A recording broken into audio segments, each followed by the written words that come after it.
Ashley Lucas, and I am very proud and happy to be the director of Latina and Latino Studies this year. I am also in the Theater and Drama Department over in the School of Music, Theater, and Dance and the Residential College here in LSNA, and in the School of Art and Design with the Inner Arts folks, and in the English department. So I'm sort of spread out all over the place. But what I really love to do is theater that has a social justice impetus behind it. And so it is my great honor and pleasure to sit beside the fabulous, the amazing, the illustrious Virginia Grise, who came to us today from Texas. She's originally from San Antonio, and she is a poet, playwright, activist, writer of many different ilks and many different skill sets. And I could tell you about the many awards she has won, including the Yale Drama Award and other hugely prestigious things. But what brings my heart into her work is really what she's done on the street and with the people. So she started out doing her activist and arts work by doing poetry workshops with kids in juvenile halls, by working with high school students in some really struggling neighborhoods in San Antonio where the middle and high school kids were being policed in ways that were totally unnecessary. She has spent time working with women in prison in Arizona and did an incredible adaptation of Helena María Viramontes' beautiful novel, Their Dogs Came With Them, that the women performed inside the prison in an extraordinary, complicated, fabulous process that took 3 years in the making to make it possible for those women to have that incredible experience. She also has been produced on major stages. The play that you might have heard of the most is called Blue, B-L-U, and it is a gorgeous, stunning, haunting play that never quite leaves me ever since the first time that I read it, and that does this beautiful job of weaving together how complicated families can be and how families receive and respond to state violence. And it does that elegantly, thoughtfully, and in the voices of real people, the voices of the kind of people I grew up next door to. So her other works include Your Healing is Killing Me. I wish I had my copy of Blue, but I'm moving to a new house and I packed it by accident, so I can't show you the cover of that gorgeous play. But Your Healing is Killing Me is a performance manifesto that deals with all sorts of really important themes, like healthcare and physical health and prison and social justice issues of many different kinds. And the Panza Monologues, which was co-authored by Virginia with Irma Mayorga, is an incredible feminist text that really looks at women and their bodies and our panzas, for those of you who don't speak Spanish, with your tummy, and all of the rich cultural significance of who we are, how we live in our panzas, and what it means for women to carry our bodies on our panzas the way we do. So I could rave about Virginia for a long, long time because she has so many rave-worthy qualities, but I'm going to stop talking and hand it over to her so that she can tell us what matters most to her tonight. Un aplauso.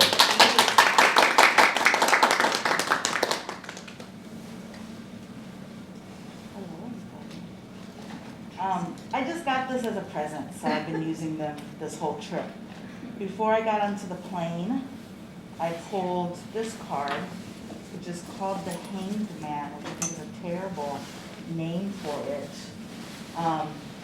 But it was a beautiful reading of what the hanged man means. I hope this all ties in. So the hanged man.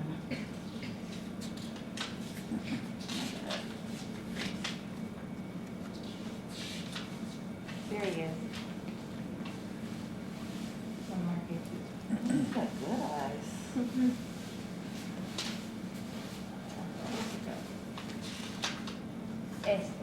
The Hanged Man has fascinated poets and artists throughout the ages.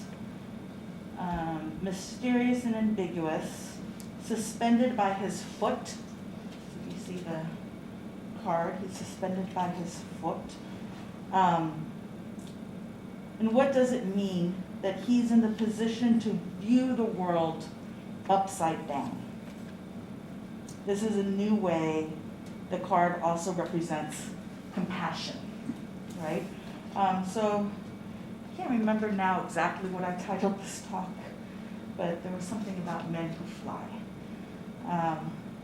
The play adaptation that Ashley mentioned, the last scene is about a young woman who harnesses the energy of her ancestors and calls on voladores, which are mostly men that fly, and they hang by their feet.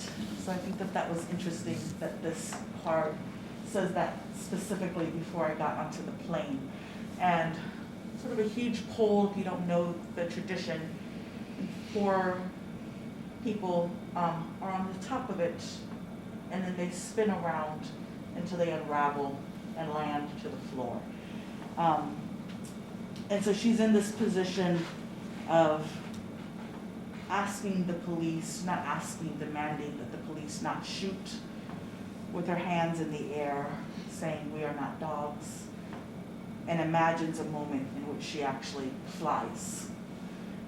So that's the card that I pulled before I came on this trip. Before this talk is the magician. I bet. See if you can find the magician. Now I have to be the magician and find it. And we'll find it. And so today what I'd like to do, we're a small group, so I would hate to just read. I would like us to stop and talk if you guys so feel inclined, but I feel like people tend to get nervous, and so they don't like to talk a whole lot. But I'm gonna read some things, and maybe if you wanna stop me while I'm reading and actually pose some questions, or maybe I'll stop in the middle and decide I don't wanna talk about that anymore, or I wanna talk about that some more and ask some questions, and I would love if we could do things that way, yeah? So the magician, and I'm gonna have you read it, because my eyesight's terrible. The great trickster. For me, the magician is the card of God, the creator of the universe. It is he that created the marvelous joke of our paradoxical world. It is the card of active intelligence, pure light, pure energy, mischief, and creation. That's a good one for today's talk. I like this pulling of cards. I wasn't happy when people started pulling cards before talks, but now I'm happy that I get to do it. Before the pandemic, I was making theater in a public plaza in Chinatown. Right before the pandemic hit, we were going to do a huge installation inside of a public plaza called Rasgos Asiáticos, which is about my Chinese-Mexican family. Before that, under a freeway, and before that, in a prison, and before that, I was very, very ill. You need to find your moon, someone once said to me, reminding me that in order to get better, I would have to slow down, go deep, and be willing to stay there for a while. Alone in my empty house with nowhere to run, I had to sit with a deep sense of loss and a feeling of overall neglect. I realized at the onset of the pandemic that I had neglected my house, my relationship, countless friendships, my health. And really, for a while, I just fell out. I cried a lot, and I slept a lot until I couldn't really sleep or cry anymore. And then I started to clean. This is something that I learned from my Chinese-Mexican mother. Open the windows, burn the incense, light the candles, sweep out the old, wake up in the morning, do it again. Open the windows, burn the incense, light the candles, sweep out the old, wake up in the morning, do it again. Open the windows, burn the incense, light the candles, sweep out in the old, wake up the morning, do it again and again and again and again until something, anything, changes. A limpia, a ritual. I did this for several weeks, actually. Most days, it was all I would do.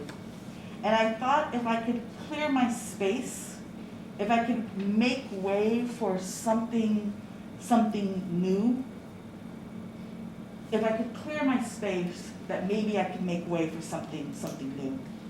So slowly, I started to move again, realizing that my practice as an artist, even as a writer, begins in my physical body.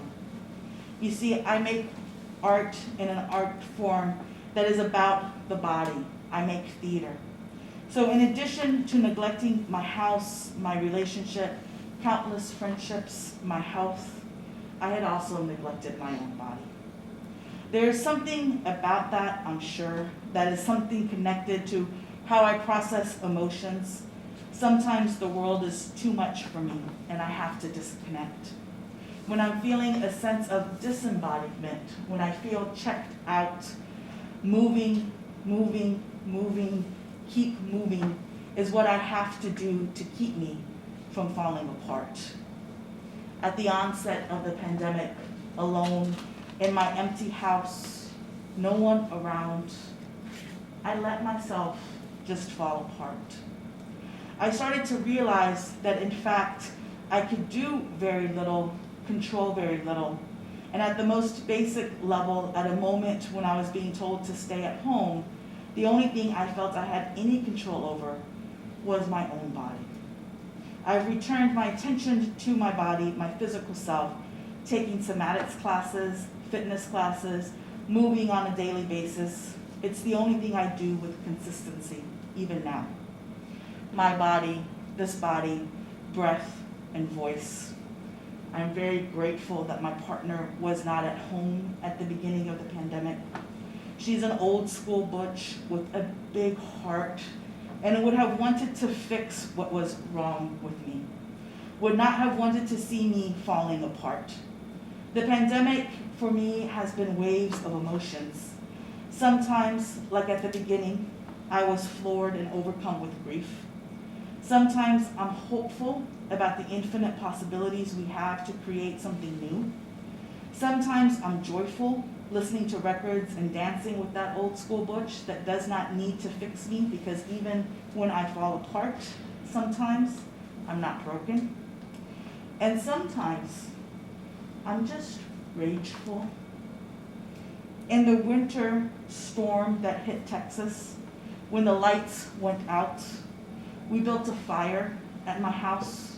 We made smoked salmon in the snow when we went sledding with my godson. My father and mother, however, were without running water for a week. My partner's mother and Thea were without electricity for a week, and we couldn't get to them. A week without electricity and water, many went longer, and you don't think about the repercussions of that until it happens. My 82-year-old father was shoveling melting snow to keep the toilets in the house running. My partner's Thea went without dialysis for 4 days and was hospitalized. And I really feel that we still don't have the numbers for the people that died that week in Texas. First, they said it would take months, and then they said over 111 people died. But how many over? So sometimes I'm just full of rage. Politicians and businessmen in Texas are not incompetent. They just made the decisions that they made believing that certain people's lives are expendable.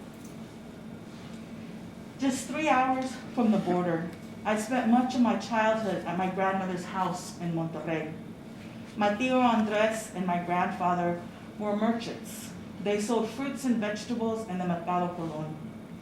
After my grandfather died, my uncle left the business, but not after helping several of the men he worked for start businesses of their own. Because of this, Andres always had an endless supply of groceries.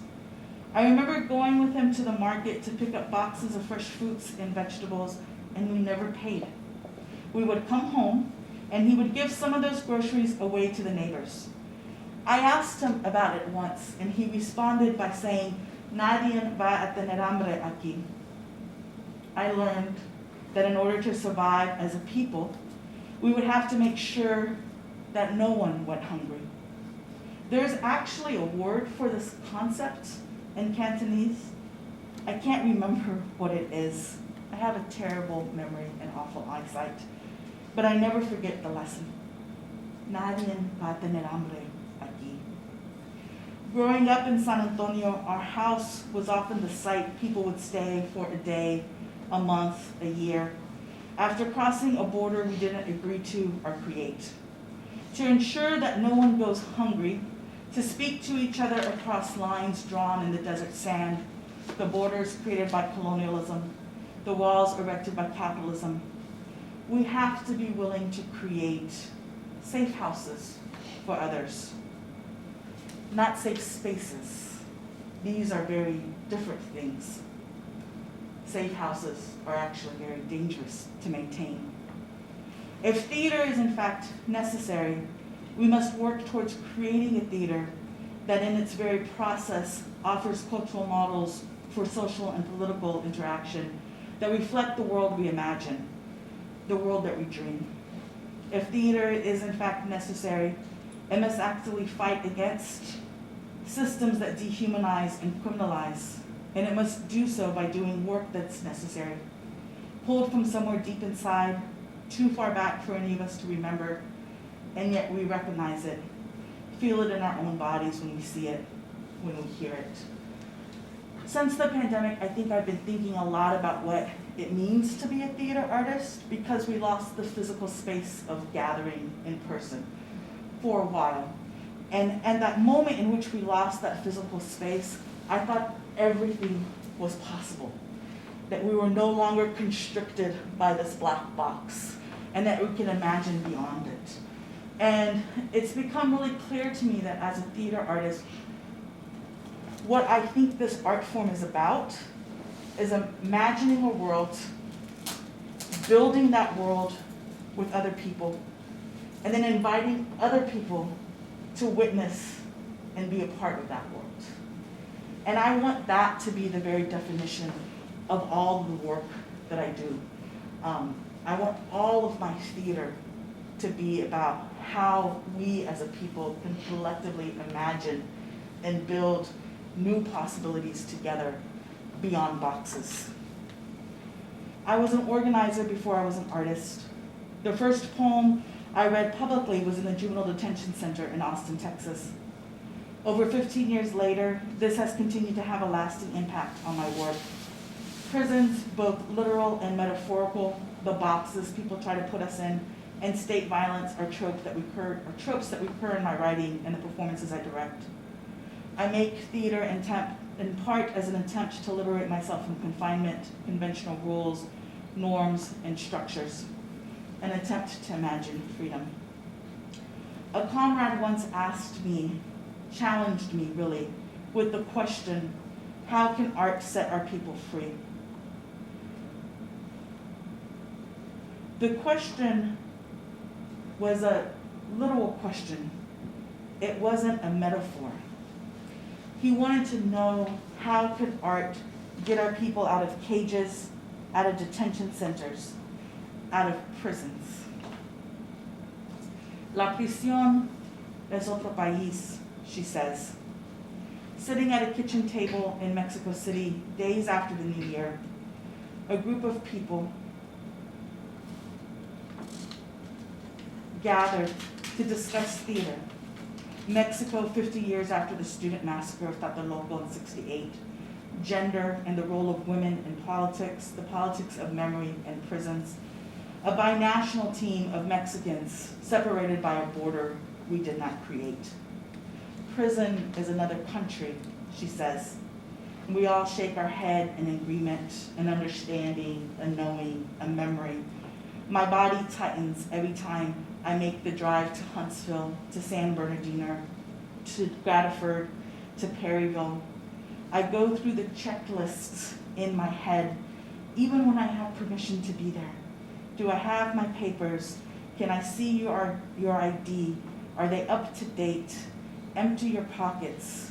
Was I put on the list? This is your number. No open food, shoes, no sleeveless shirts, no ripped jeans, no paper, no keys. I walk through the metal detector. Prison is another country, she says. I learned this early on. All of us sitting around that table learned this, visiting friends and family. For me, I learned it visiting friends and family in and out of state and federal prison in Texas California, and Pennsylvania. My earliest memory of writing are letters exchanged across prison walls, baños painted in ink, poems tucked inside envelopes. I mentioned earlier that the first poem I ever read was in Austin, where I worked in the juvenile detention center in Austin, where I worked with a local arts organization to implement a series of writing workshops, both at the high school where I taught and in the juvenile detention center. In this program, I had a 12-year-old young man who was functionally illiterate. One of the poets and my mentor, Raul Salinas, asked me to work with him one-on-one. And for 2 weeks, I would listen as he told me the story he wanted to tell. Transcribed the words he dictated to me every day. And every night, the young man returned to his cell, paper tucked in the waistband of his pants. With the help of a cellmate, he would memorize the words on the page before returning to class the next day. And at the end of the program, he stood up and performed his story with the rest of the students, paper in hand, and pretended to read it. The night before the reading, he asked me, "What about you? What story are you going to tell tomorrow?" And without thinking, I responded, "I'm not a writer." Raul calmly walked up behind me and under his breath said, "You better go home and write that boy a poem, sister."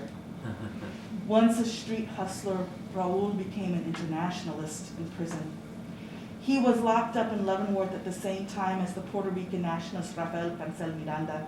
In 1954, in an attempt to raise visibility for the Puerto Rican independence movement, along with Lolita Lebron, Andres Figueroa Cordero, Irvin Flores Rodriguez, Miranda, armed with automatic weapons, launched an attack on Congress. Many Chicanos at Leavenworth, including Raul, made friends with the Puerto Rican independistas real quick and began organizing for better conditions in the prison from the inside through a series of prison rights strikes that landed both of them in solitary confinement. These interethnic and anti-colonial formations in Leavenworth were linked to larger prisoner rights and anti-prison movements across the nation, but also to global rebellions all over the world. The prison rebellion was not just about reform, it was a collective act of self-defense, as well as a pointing to something beyond the bars, an imagining of that thing that I talked about earlier, something better. Raul died in 2008, and 10 years later, there we were all gathered at a kitchen table in Mexico City, a group of people that wanted to talk about prisons, the massacre of Tlatelolco, and what can we create together across borders and walls. Most of us sat at this table before. Most of us have sat at a table not unlike this one in Austin, Texas, days after the new year in 1994. Inspired by an indigenous revolt in Chiapas, we asked ourselves then, what can we learn from Mexico? What can Mexico teach us about revolution? We imagined struggle beyond solidarity, learned the concept of one no and many yeses. Preguntando caminamos, by asking questions we move forward. Mandar obedeciendo, you don't lead unless you're willing to obey. A world where many worlds fit. We learned that we were semilleros, planting seeds, not knowing that those early days around the kitchen table and Raul's bookstore would bring us to this moment in Mexico 10 years after his death, 50 years after the global rebellions of 1968. Now, at this kitchen table is where my friend and comrade asked me, how can art set our people free? The question was a call. My response was to make work in a prison. So that next year, I started building a theater company inside a medium security unit at Perryville Women's Prison in Arizona. Perryville is one of 13 prisons in Arizona off the I-10 in the small town of Goodyear, about 20 miles west of Phoenix. It's home of Sheriff Arpaio, who was tried and convicted for racial profiling and violating civil rights. You may have heard of him. You may have heard of his case. because despite his conviction in a court of law, he was not too long ago pardoned by Trump when he went to go visit Arizona and completely pardoned what he had done to the people of Arizona. And so I want to end by talking a little bit about that play development process. Some of it that I have written down to talk about the prison, and some of it that I want to open up because it's all very new and we're just beginning that part of it. But I knew that I wanted to work in Perryville because Perryville taught me that if I wanted to understand what it means to be free, that I must make work in places of unfreedom. So over that year, I worked on a page-to-stage developmental process with a group of 17 actors who were incarcerated: Black, brown, Native, Asian, white, queer, straight, young, old.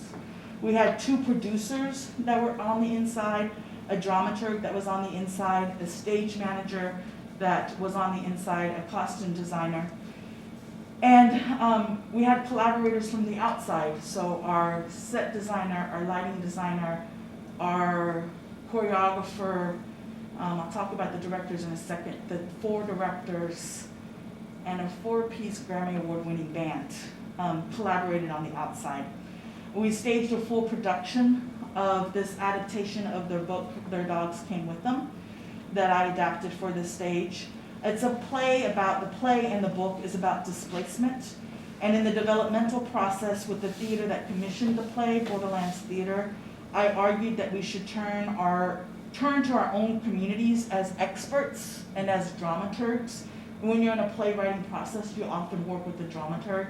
And I said if we wanted to, again, talk about displacement and unfreedom, that our dramaturgs should be experts in this, and that our community has those experts, and we should look to them based on their lived realities. So if I was writing a play about displacement, I wanted to work with communities most affected by displacement. And at the time, the intention was just to do a workshop in the prison with an organization that I worked with for over 3 years, that I'd been working with for over 3 years. But in the course of doing the workshop, I discovered that there was an inside group at Perryville trying to create a theater. And I was so excited by their work that I decided at the time that we would do a stage production of the play. I didn't know then how we were going to do it because we didn't have any money or any resources. I lived in New York, but I made the commitment to do it anyway. This was, it's this, from the point that I said that we're gonna do this play to the point that we came into rehearsals was about a year. And so we started to have a conversation about this and planning. And we shared plays with each other. They performed excerpts of a translation of Romeo and Juliet by Hansel Jung, which is a brilliant translation. And we started to dream about what was possible, or what was impossible, really. We started working together intensely 3 to 5 times a week over the summer and August. And in one of the early workshops, it became clear to me that as an artist, I don't know how to make work without being open, vulnerable, and honest.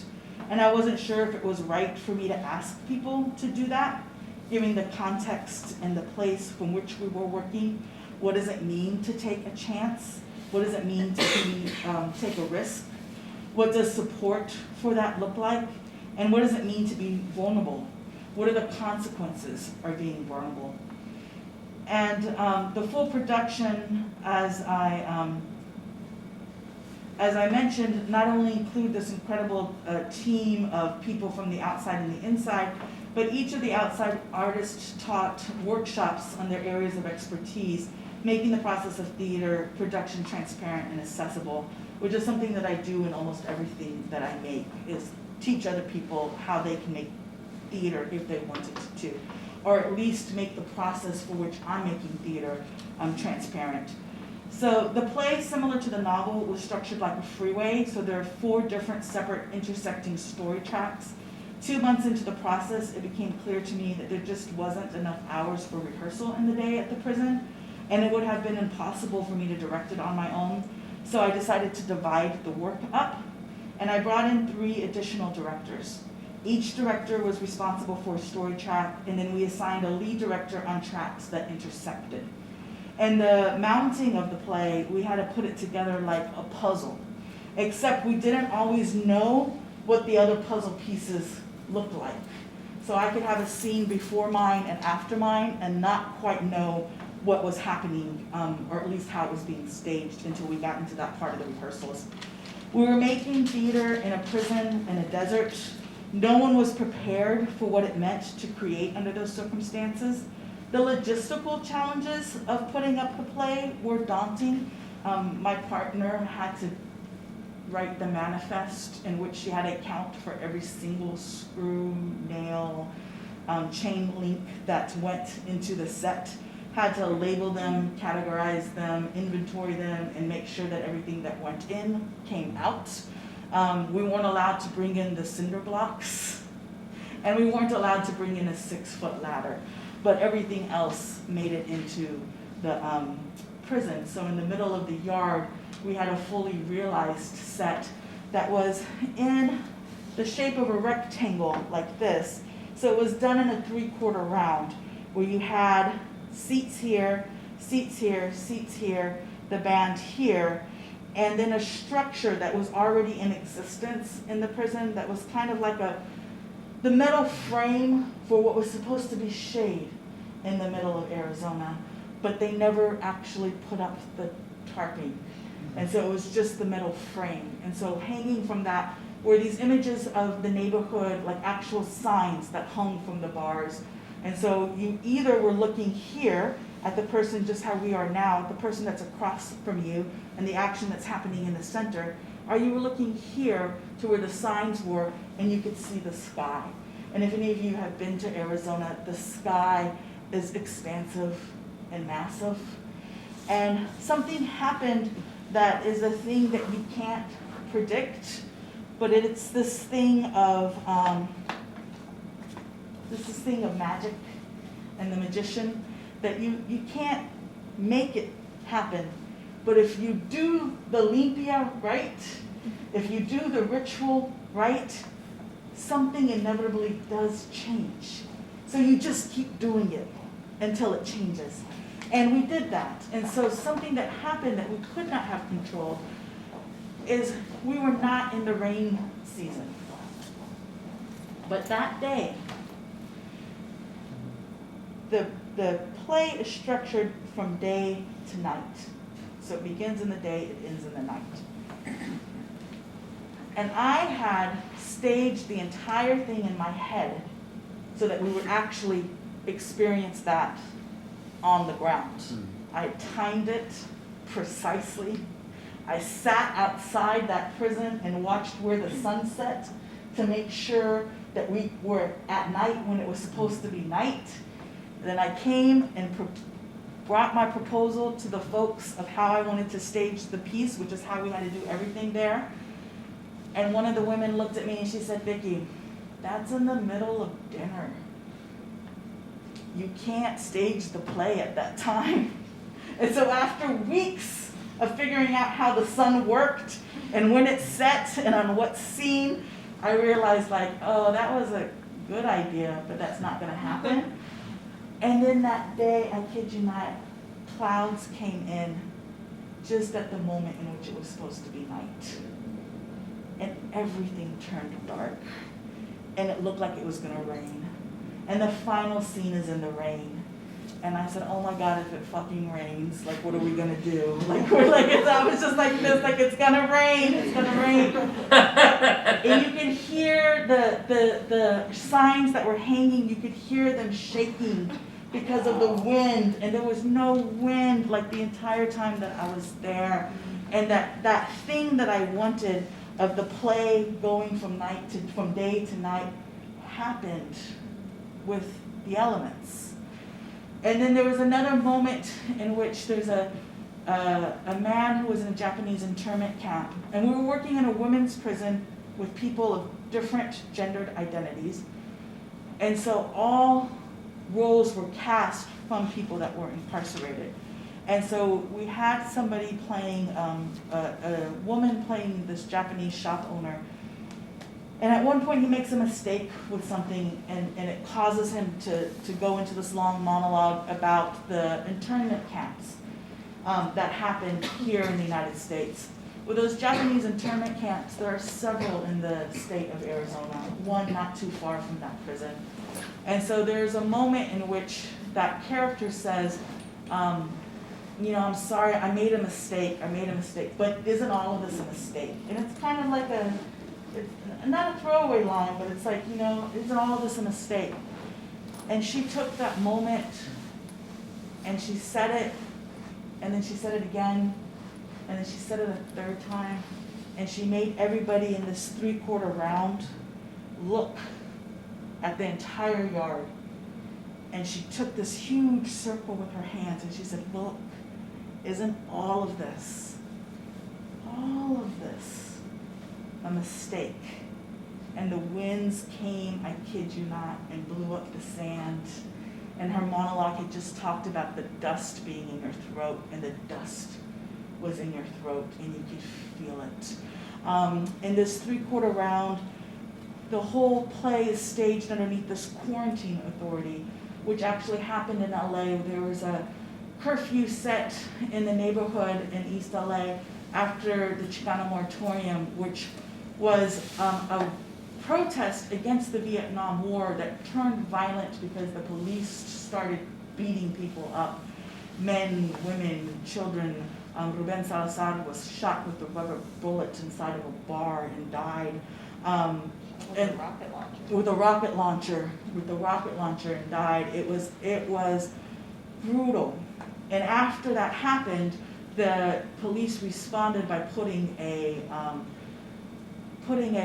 curfew in East LA. And so there's this fictionalized quarantine authority that inspired by that moment in East LA. And what they're doing in the book and what they're doing in the book and in their play is that they're trying to, they're saying that they're trying to protect the neighborhood from rabid dogs. And so that's why this quarantine is there. And so throughout the whole play, we had people walking inside the perimeter as the quarantine authority, and then there were the guards walking outside of the perimeter as the guards, armed, as these people walked the inside of the perimeter unarmed. And so it was this juxtaposition of space and something that happens when, and I don't always do it, but something that happens when you do theater, right? That all these elements come together, and it really is not of this world. It's something magical that bridges many worlds and many time periods, so that we were doing a play about the 60s in 2019 about a neighborhood, but it became about this prison. You had people in the prison playing guards as the guards circled them. You had the people in the prison talking about the Japanese internment camps when those internment camps were just miles away. And so this was an incredible, it was an incredible juxtaposition of time and space, and collapsing of time and space. We were working in an art form that is about the body, and a place where the body is policed, surveillanced, and criminalized, which I think was both the most challenging part of making that play and the biggest strength of the work.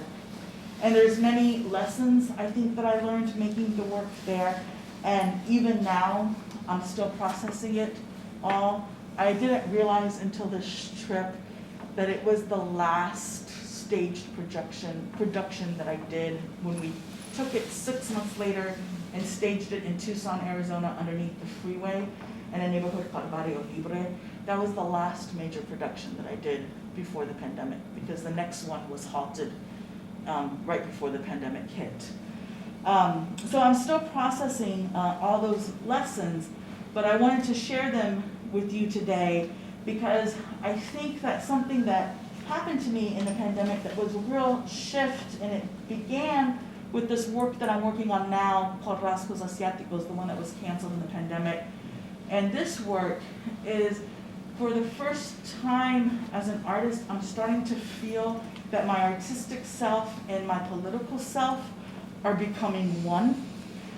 Those are two identities for me that have always been embattled. And people often talk about their art being their activism, or this concept of activista, and there's all these ways in which people talk about this. I have never felt that those were two of the same thing. Who I am when I'm running a political campaign or organizing a political campaign works from a different part of my body than who I am when I'm an artist. I have different priorities, I have different focuses, I have different strategies. And so this was sort of the first time where I really started to feel like those things were in sync. They were in line with each other.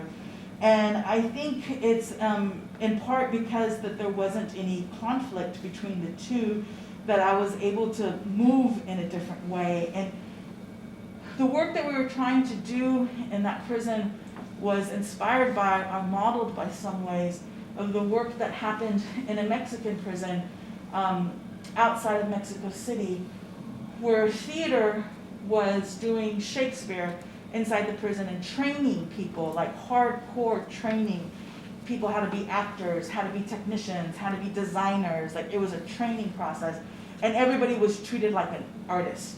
This wasn't a reform project, this wasn't a rehabilitation project. This was, we're gonna make art together, and you're an artist and I'm an artist, and what are we gonna create together? And what they were able to do really successfully in that program is that people, they sold tickets to the shows, and people would show up to the theater in Mexico City. They would take buses out to go see the show, and sometimes you got to sit next to a family member and watch a play together. Arizona is an incredibly conservative state, and the theater for me became a way to see, like, how far can we push? Can we get a group of people in to see this play? At one point I wanted to bring in lowriders to see this play. Could we get, like, I had this whole idea that the lowriders would come, and there was a whole plan. That memo was vetoed. Could we get a set into this play? Can we get, like, what can we get? And we were able to get, I think it was, I can't remember the exact number, it was between 20 and 25 guests, but they had to be invited, and they had to be on this list, and they had to get an approval, all those things. They couldn't be related to anybody in the prison. They couldn't have a history with anybody in the prison, but we got them in. And so then that was the first push. And it's just like, oh, the next time, can we bring in a family member? Can we bring in, like, that was kind of the way that I was trying to imagine, like, what's possible? Again, what can we imagine? What can we make happen? And the conversations that we were having were rigorous. And I kept returning to this concept that the play. I'm gonna focus just on the play. It was the most ambitious and hardest thing that I've done as an artist. But I discovered that the play, focusing on the play, so many things came out in terms of the political. And people have said this before me. I'm not going to crib them or quote them because I'm going to be terrible at it. But essentially, that theater, that art is a rehearsal for something bigger. It's a gathering of people across those borders and walls that we didn't make, and beyond the bars that we're trying to tear down. And in that moment of mounting the play, the members of the theater created all sorts of different opportunities for each other. There was a subcommittee that helped women prepare for parole hearings. And at one point in one of the production meetings, people talked about the possibility of, like, what if we could tour this play? Because it's different units inside of a prison. You had a medium security yard, you had a max yard, you had a minimum security yard, and can we actually move the play and take it to different places? And we started the whole process by reading together and centering the question of how are we going to do this work? How do we imagine it? What is it that we see?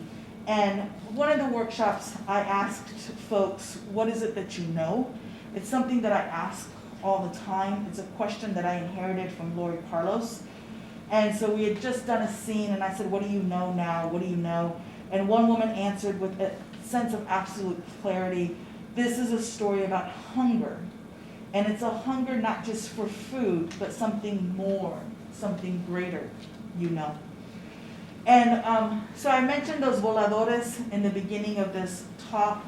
The voladores are a symbol of freedom inspired by the danza of voladores that's still performed. And it's actually a ritual to ask the gods to end a severe drought that brought hunger to the people. So that somebody, again, that moment of things coming together would name, this is a story that's about hunger. When I asked the actor that was playing Turtle, what pronoun do you think Turtle would use? The actor responded by saying, Turtle's hungry. In this ritual, these 5 men at the top of the pole, representing these different bird deities, throw themselves off the pole in these 4 directions, spinning around the pole to represent the recreation of the world and the regeneration of life. At one of the rehearsals, somebody responded, my father took me to go see those voladores once, I still remember. And then the woman worked out ways to embody men that fly. Some created simple yet beautiful gestures of one arm in the air moving as they spoke, signifying flight, while others grabbed chairs with wheels on them and turned themselves upside down, flipping in and out of aerial spins, switching in and out of different registers of speech and language. Laughter filled the room as the women that played the part of the F Troop, a group of gossiping girls named Ermila, Mousy, Rini, and Lali Loop-de-Loop. The volador narrates, the only things they cherished, their only private property, are the stories that they continue to create and recreate in a world which only gives them one to tell.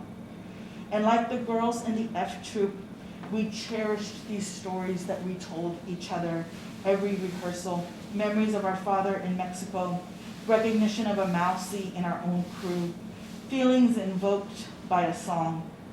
The collections of stories in the play are all told underneath this policing agent of the quarantine authority, the blades of a helicopter, a relentless policing.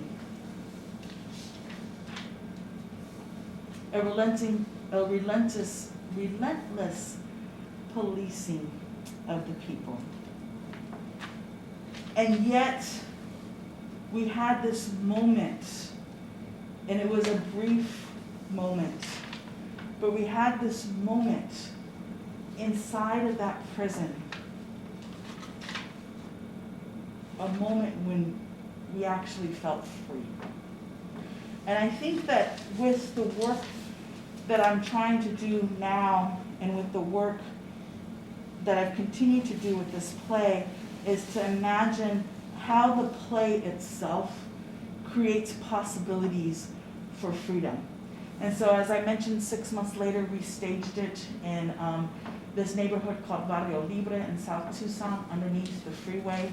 The person that played Turtle on the inside did a 25-year bid and was able to come see the play miraculously after we did a lot of letter writing and petitioning. She was out at the time, but wouldn't have been able to see the play under normal circumstances, and was able to see the play. So was able to see both the version in the prison and the version on the outside. But the moment in Tucson, the other thing that I think was really incredible is that we were very conscious to bring together actors that were activists in the community, that were active in the community. We really wanted to keep the way in which we were working with gender inside of the prison. So like everybody played male, female, different parts.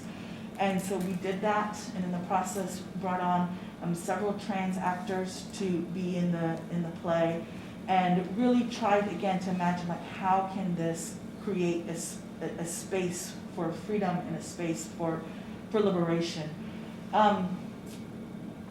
This was 2019. The pandemic comes in 2020, right? And so the next stage of this is I've been working long distance with Marta Gonzalez, who is the musical director of the music, and we're turning the music that was underneath. It's really the score for the piece. We're turning that music into an album, and which has been very challenging and exciting because it's an art form that I don't work in, and so it's a lot of negotiating. What are the songs of not just this play, but the process, and what are the songs of freedom that we want to share with people? Marta in Los Angeles works with an incredible organization that's in the process of trying to buy properties and land to take them off of the speculative market. And very recently, they purchased an 11-unit apartment building, and they're trying to create a model for collective ownership of that building, where the organization becomes the stewards of the land, where the people that live there become the owners of the building. And we were able to do a collective songwriting class with them over the summer to imagine again, like, if this was yours, if this building was yours, what would you want it to look like? What do you see it as?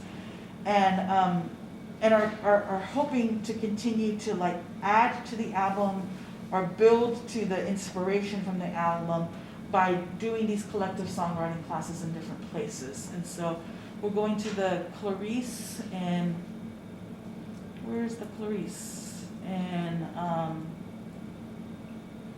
I just blanked. We're going to the Clarice. In Delaware? Perhaps. But they're building a big metro right through the center of the neighborhood. And so we're going to do collective songwriting classes there. We've sent out letters to folks that saw both versions of the play, both inside the prison and outside into the freeway, to ask them and to invite them to contribute, not just reflections on the play, but using again this idea of the play as a seed. Like, what would they like to share with us? What could they imagine? And so, like, someone's writing a song, somebody else is doing an interview with somebody, someone else is doing the sound file of Barrio Libre. And we're kind of collecting all of that to try to imagine some sort of shared thing. I'm saying shared thing because I don't know if it's a book or if it's a zine or if it's a online. I don't quite know what its form is yet, but it's a compilation of all these stories of different people as they respond to the tenets of this piece. And then from that, we're going to create this concert rendition of the work. And one of the things that we learned in prison was just how powerful the music was in that thing that I was talking about, to be able to take people from a place to another place. Like, how do we do that lift in theater? Unlike a sitcom or a television show, one of the things that I value about theater is that it can be a place of imagination. It doesn't have to be your kitchen sink or your sofa or a family that you know. It can be this wildly imaginative world, like the piece I'm working on right now is changing a train shed into a huge market, but the market doesn't look like any market you've ever seen because it's these market of dreams and memories. And throughout the entire market are these fragmented stories and recurring dreams, and you're immersed inside all of it. And so I think that that's one of the most important things to me, is how we both disrupt space and how we create new spaces for us to be free in together. So thank you guys very much for listening.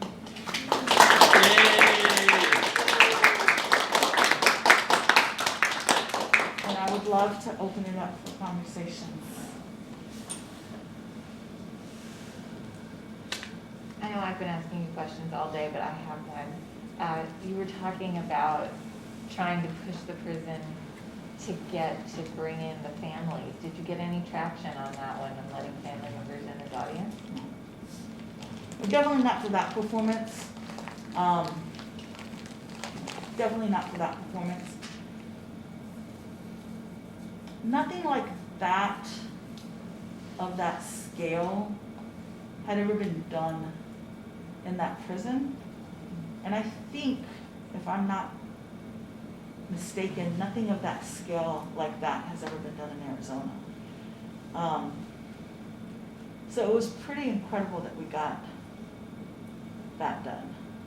It is. When they brought in, I'm not gonna know people's ranks, but they brought in somebody, lieutenant, they brought in somebody that wasn't the deputy warden and that wasn't the warden to oversee the install. But the way that paperwork works in a prison, one, people don't always talk to each other. And two, somebody can give you permission to something, but there's somebody overhead above that person. So we were very clear to run everything by the warden, so nobody could go overhead. So when we brought in the manifest with all of the things, I mean, it really was like, it was a full set with chain link. It's crazy that you brought a fence into a prison. Not that, maybe I'm not saying, that they're not chain links, what are these things that are, yeah, Yeah, the chain link that you make the fence out of. yeah, it was that would lock up. Yeah, we brought, that's how we hung everything. Amazing. We hung things with the chain. I thought for sure there was no way we were gonna get them chain links. No one's gonna let that happen. Yeah, the cinder block we didn't get, but and the reason we didn't get the cinder blocks is because they said that we could stack them and people could jump over the chain link, was the claim. As well as the 6-foot ladder. But they gave us a 12-foot ladder once we arrived. So I don't quite, again, the logic doesn't always play out. But when we brought in everything that was on that manifest that had to be documented, every single piece of everything, I mean, it was like a 15-page manifest.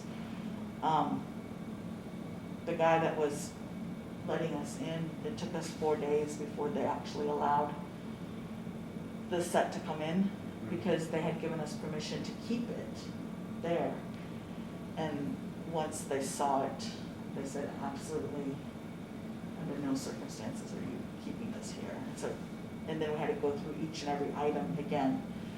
And so we eventually got it through, minus the ladder and minus the cinder block. But it was a challenging process. And I was surprised that they let guests in at all. And at the very, very last minute, what they tried to do was make a separation. So Between the incarcerated audience and the free audience? well, they did do that.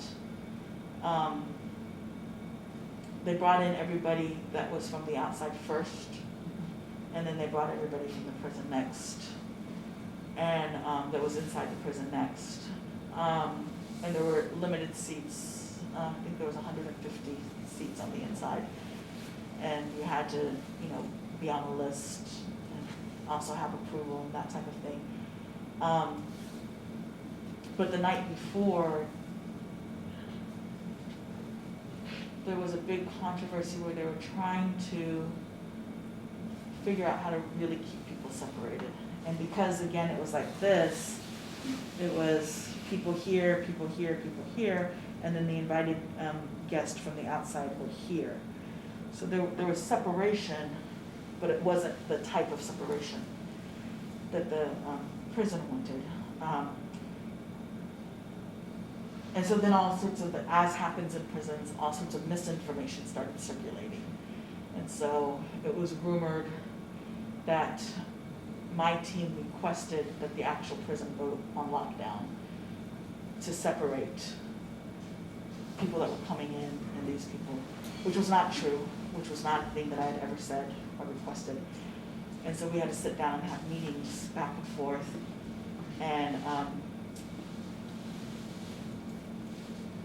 where folks were really upset with me because they thought that I had done that. So no, I didn't do that.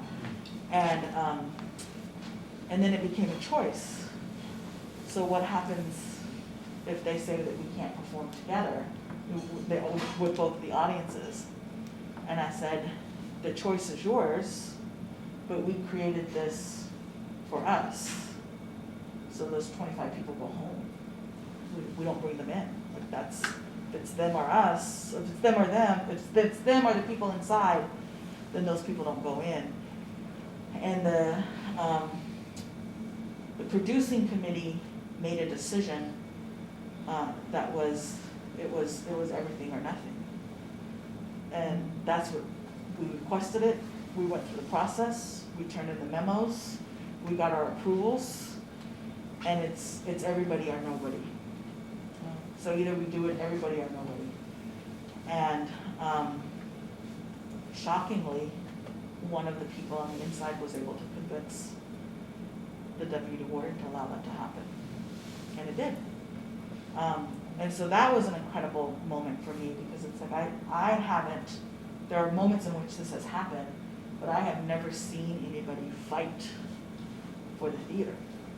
This person put their own freedom at risk by fighting for the theater, because what he eventually ended up saying was, if anything happens tomorrow, it's on you. And everybody's going to know that the reason they're on lockdown is because of you. And so, you know, it was this moment of what it means to fight for the theater. And I think that there's something in that, because there's something that the theater can do. Like there's a function of, and I'm not saying that to say like the theater is special, better than all art forms. I'm not saying that, but there is something, again, about the physical body that I think people were actually fighting for. The physical body and community. The physical body and community. The physical body of the individual and the physical body of the people that were there to witness what this physical body of a group created together. The physical body. There was something there about the physical body that was happening. Yeah.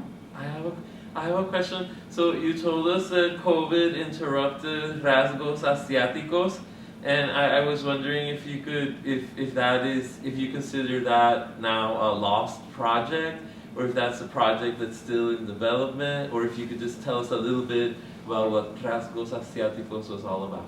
Yeah, Rasgos Asiáticos is a story about my Chinese-Mexican family, and that's the place where I'm beginning. It's the story of my family. And so the project that was interrupted was in Los Angeles, and it was slated to be a series of 7 huge cargo boxes, and each cargo box was a separate installation. And these installations were being put out into a public plaza in Chinatown. What we imagined in our heads before COVID is that these shipping boxes, these shipping cargo boxes, they're wooden cargo boxes. I loved because when they came out into the plaza, the Chinese merchants came out and knocked on them and they were like, good job. Great box. So they're beautiful, wonderful boxes to ship stuff in. And we were bringing them out into the plaza, and we imagined at the end of that performance, which was a weekend performance, we were then going to take those boxes and ship them to different parts of the United States to have performances, taking the whole set with us. But that each performance would be different based on the site. The theater that was producing it, the Cal Arts Center for New Performance, they absolutely committed 100% to produce it once things were able to be produced. And then the realities of what effects COVID had on the financials of theaters has begun setting in. And so they've since canceled and said that they're not going to continue the production.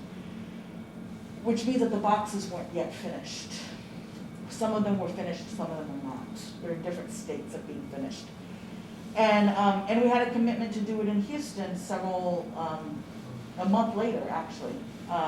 So Houston stayed committed, and Cal Arts was unable to continue to produce the work. And we had to then reconceptualize what it could be. And so this is the piece that we're doing inside the train shed of a rice silo. And we're considering that our first box. The train shed is the box. And what we want to do is to take all the things in the train shed, pack them into a box, and take that with us to the next site. And at the next site, we'll then have 2 boxes, maybe 3 boxes.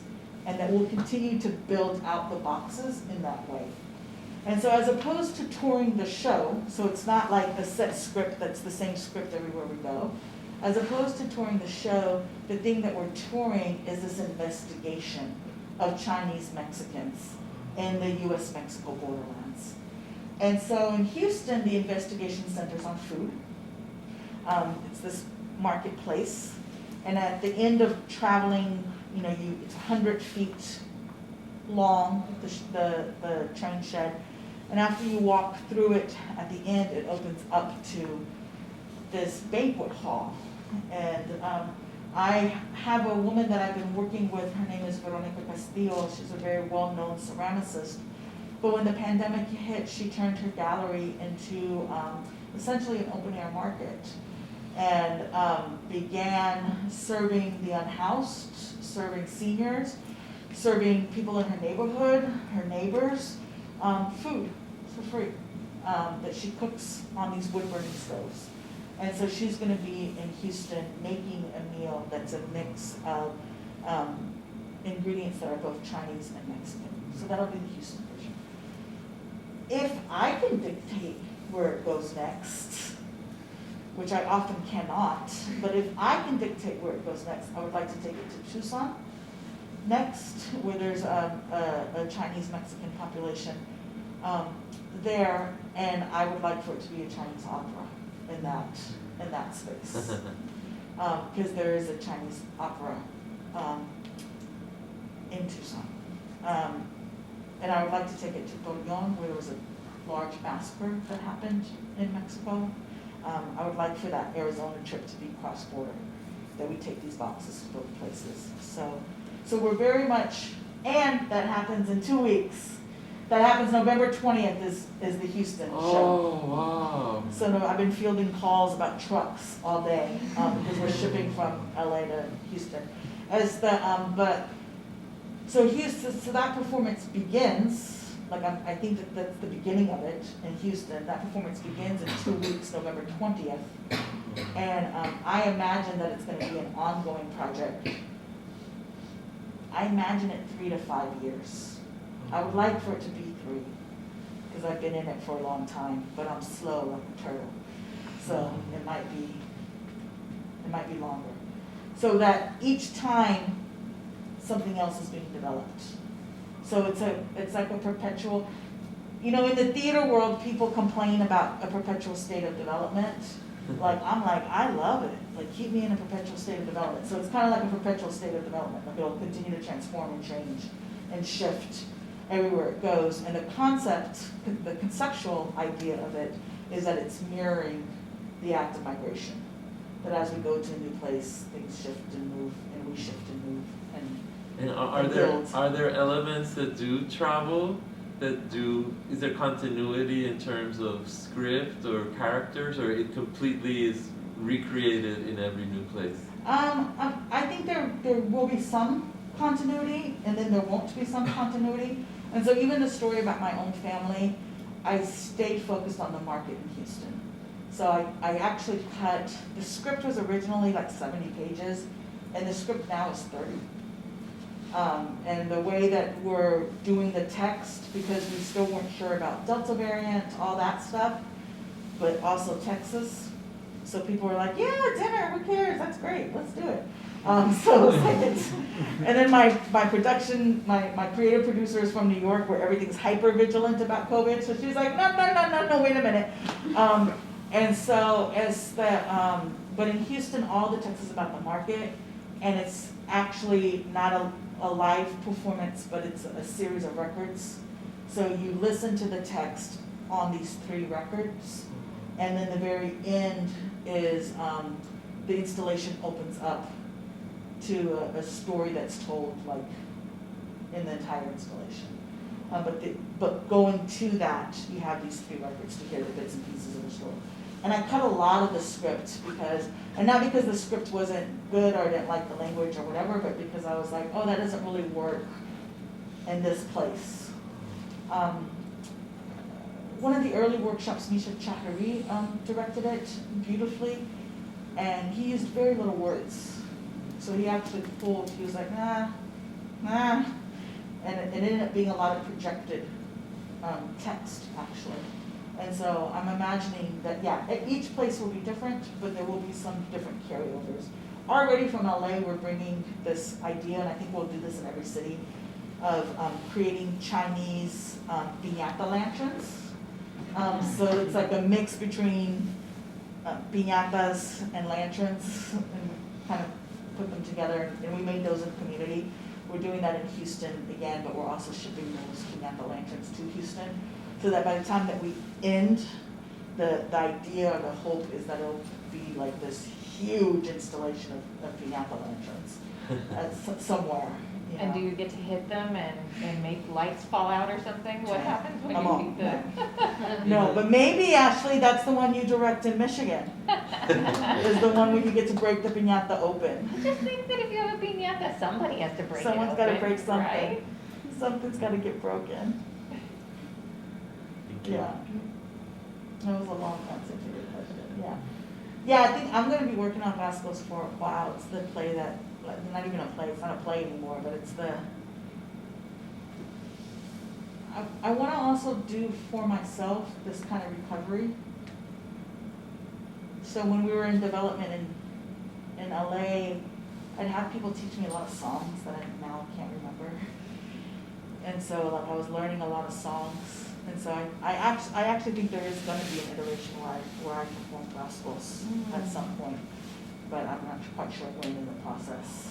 But I like that process, when teach songs and teach this, and how you teach and what you remember and what you don't remember. So, and I want to gather like all of these things, and again this idea of like documenting like a book. I want it to be in this. I've been very inspired by Ralph Lemon's work, if you guys know him. He's a choreographer and a brilliant writer. I've never seen anything he's choreographed. I've never seen his dances at all. Apparently he's a great choreographer. He has a MacArthur Genius Grant. That doesn't necessarily make you great, but you know, like he's a very well-known choreographer, but I only know his work through books, not even video. I've never even seen a video performance of his work. I only know his work through books. And so I love reading his stuff because you're reading about the making of a dance, but then you find out this story about his dad dying and this happening and that happening, and it becomes these highly poetic, beautiful documents of what it means to create something with a group of people as everything else is happening in your life. So I'd like for that to be true of Vasco's. Like, what does it mean that we're working on this piece with a cast that is Asian and mostly Chinese national, and as the Latino in LA right before the pandemic?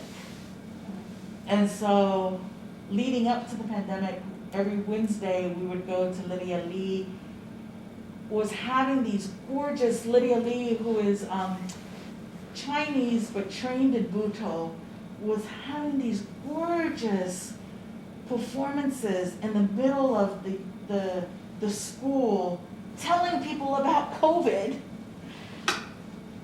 months before anything got shut down in the United States. Nobody was paying any mind, and we would go every Wednesday and watch this performance. And there was a timestamp on it, like she was gonna do it until X happened. I can't remember what the X is now because I have a bad memory. But I'm gonna keep doing this performance every Wednesday until X. And so, like, there's a way in which even that performance, I didn't have anything to do with it. I didn't have my hands on it in any way. But even that performance, I want to live in an archive that is Rasgos Asiáticos, because that was happening in the moment as we were making this work together. And so how do we archive that? Like, how do we document that? Because I think that all that's related to this work. I wanted to ask with rasgos asiáticos, if you do take it to Mexico, how do you think it'll like evolve in the showing in Mexico? Well, I'm fascinated by that because in Torreon, the Mexican government just acknowledged the massacre of Chinese for the first time this year, officially. You know, when the governments come out and do an official apology, like I officially apologize for slavery, I officially apologize for the Japanese internment camps. I have a dream that the government's gonna come out one day and say, I officially apologize for prisons. There was an official I apologize from the Mexican government this year, actually. They said, we officially apologize for this massacre. And the Chinos in the town, they were gonna come and do a plaque y todo, and the Chinos were like, no thank you, no thank you, no, let's not talk about this, no thank you, like go away. Let's not stir up anything. And so I don't know. And even more so, like I wanna go to China. So I'm really interested in how it will be received there. There's a lot of translation in the piece that's in Houston, at least it's in 3 languages. And so I would love to see what that is. So I don't know. I don't really know. I haven't even really begun to make the inroads. I haven't really begun to have that conversation across the border and what that means and in those communities. So I don't really know the answer to that question yet. And I think that that's part of it too, right? It's like, I mean, I don't know if people want to talk about theater. I'm a theater artist. I'm a little obsessed with theater. So if this is not a place we want to go, we don't have to talk about this. But there's this thing in the theater where people I don't want to see a tour of anything right now. Like I really want to see like, what's the thing that you can only do here? You can't do it anywhere else. I can't just put it in a truck and take it somewhere else. Here it has to be X. And I'm hoping that in Mexico, that's going to be true. Like actually we can't get away with this, or we can't, or this isn't going to work, or this is going to, you know. And I've been building big. That's been my new thing, is to build really, really big. But the pandemic has made me want to go really, really small. And so Mexico may be as simple even as a record, so that just the record lives in a public plaza, and that's all that's there. So I don't know yet, but that's one of the things that's fun for me about this project, if I cannot get stressed out about moving trucks and a million lights and piñata lanterns, is like. And is it a real record? Like you really print the record and put the record player and people hear, and if there's a scratch, you hear the scratch? And I discovered this thing about tracks. Did y'all know this? This tells you how old and how bad my eyesight is. Did you know that records are on tracks? Am I the only one that didn't know this? Yeah, that's why if you want a different song, you pick up the needle and put it in the middle. Hello? I guess everybody knew this but me. They're on tracks. I didn't know that. I thought my partner was a genius and just like knew how to find the record. She let me believe that for a number of years. I was like, how to find the correct song on the record? I thought she was brilliant. She probably You're is. so good at that. And me, cara de pendeja, she let me believe that. Yeah, there's tracks on records. So that in this rendition, there's three record players. There's multiple tracks. And so what I'm curious to see is if anybody will ever listen to those stories out of order. That's how I'm going to listen to them when I go through it. So will you listen to the start with the end and go back to the beginning, and does it make any sense if you do that? I don't know. I'll learn when I start to play with the record, which is what I'm going to do on a Friday. And then the B-side, again in this rendition it may change, the B-side ended up being all Cantonese, and there were sayings or questions. So the first one, side B of the first record, is I've never lived in a big house. Side B of the second record was she closed her eyes and never opened them again. Side B of the third record is we are from ancient people like the Olmecas. Tiny jaguar children con rasgos asiáticos, we knew each other even then, but all in Cantonese. And so that's when you flip it over. Those are the one-liners that you hear. So, and I don't even know if the record's gonna work. Like, if it's gonna, that's the thing about, I mean, I don't know if you'd agree with me, Emilio, but like, that's the thing about theaters. Sometimes you don't know what's gonna work until you put it up on the stage. And so the records are coming, they're en route, and so hopefully it'll work as a concept. But yeah, so you do the record. Mm-hmm. So you had a question? Yeah, just to add to that and then like a question, I think it would be really cool if you place it in Mexico and like people will listen to like the Cantonese version of it just for like the sake of how it sounds, because I feel like language sounds really beautiful even though you don't really understand it.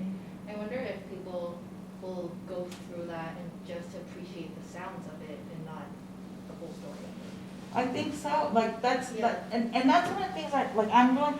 I think the thing about Rascals, like for me, that's interesting. Again, I'm just like, I don't know if I'm just a geek and it's only interesting to me. So if this is not an interesting conversation to anybody, like, let me know. But the thing to me that's interesting about Rascals is that everything for me is an investigation.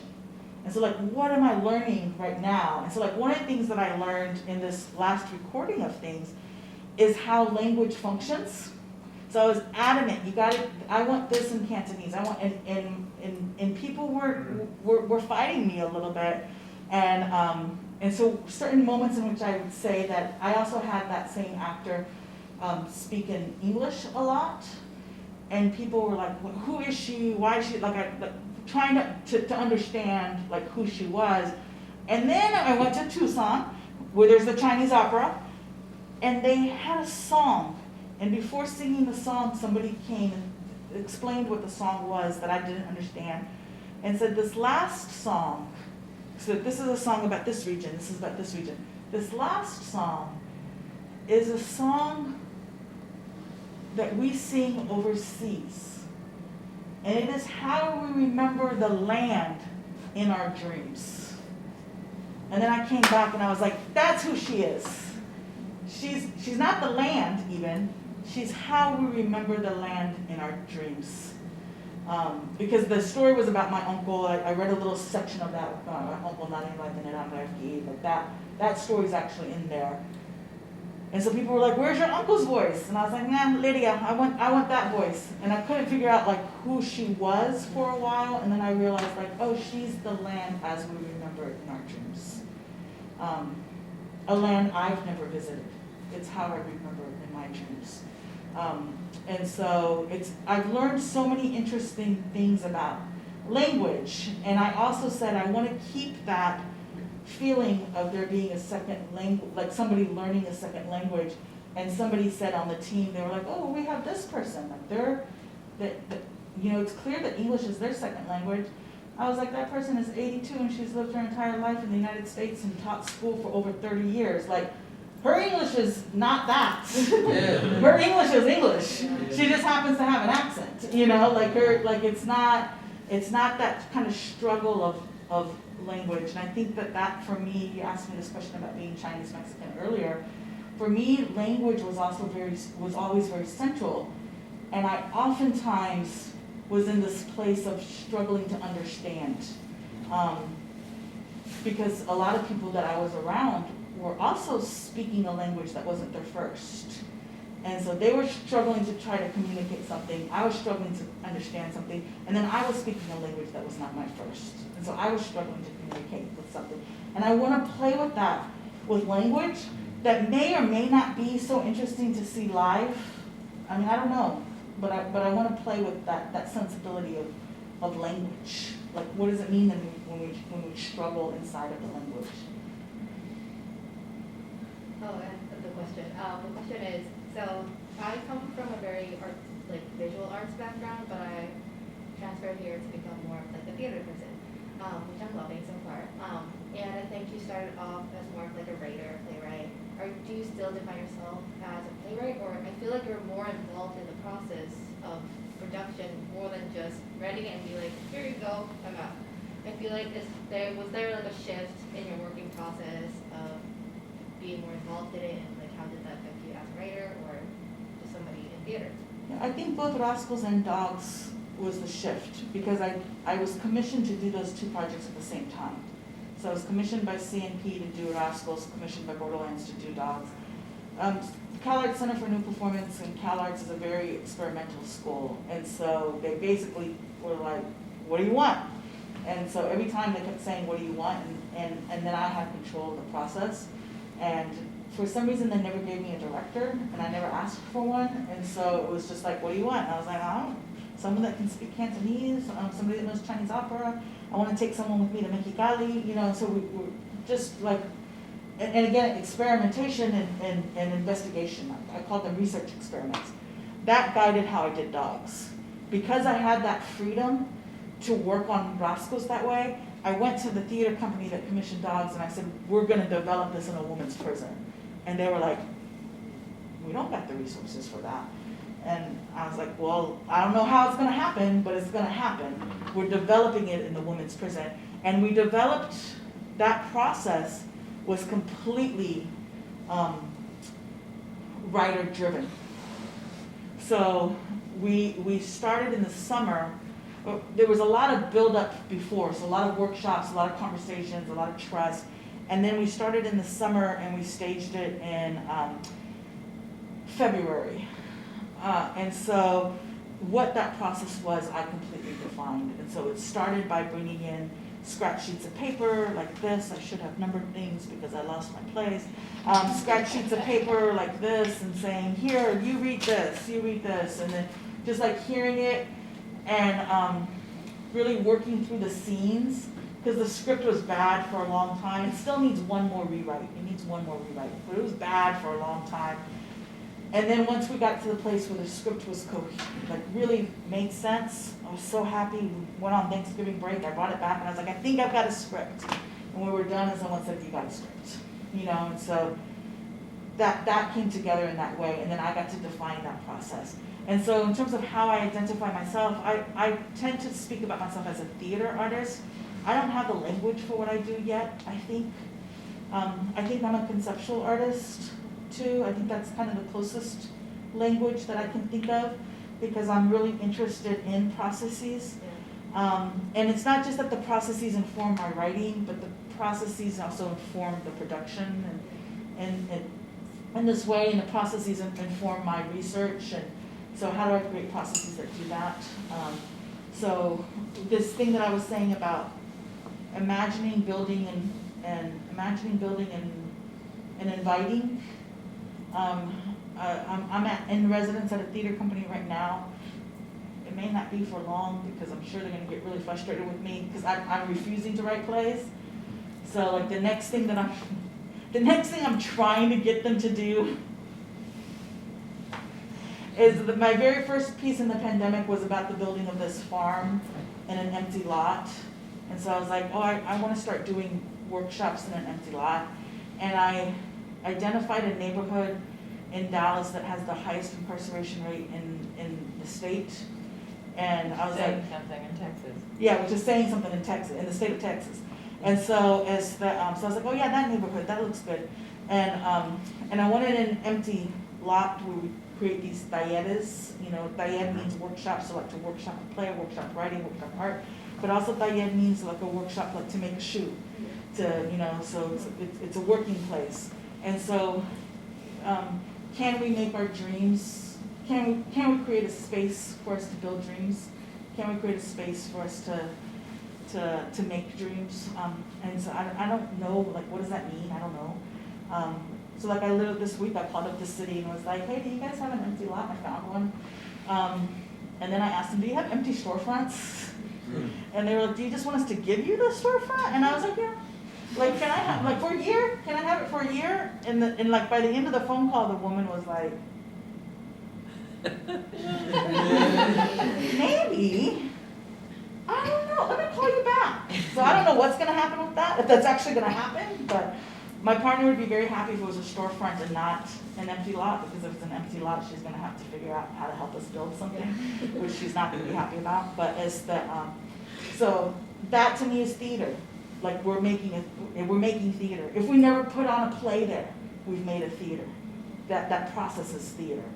And so I think that I'm trying to figure it out. And with the pandemic, for me, it freed, like for me, because I also had income, it freed me because I was like, well, fuck you, I don't have to make anything for anybody to produce. I just have to make, and I'm just gonna make, and I'm gonna keep making and keep making and keep making. And I really thought that we were at that place in the pandemic where everybody was like, well, fuck you, I'm just gonna make. Like, I'm gonna make with what I got, I'm gonna make with what I have, or I'm not gonna make at all and I'm gonna go to sleep. And that's okay too, you know?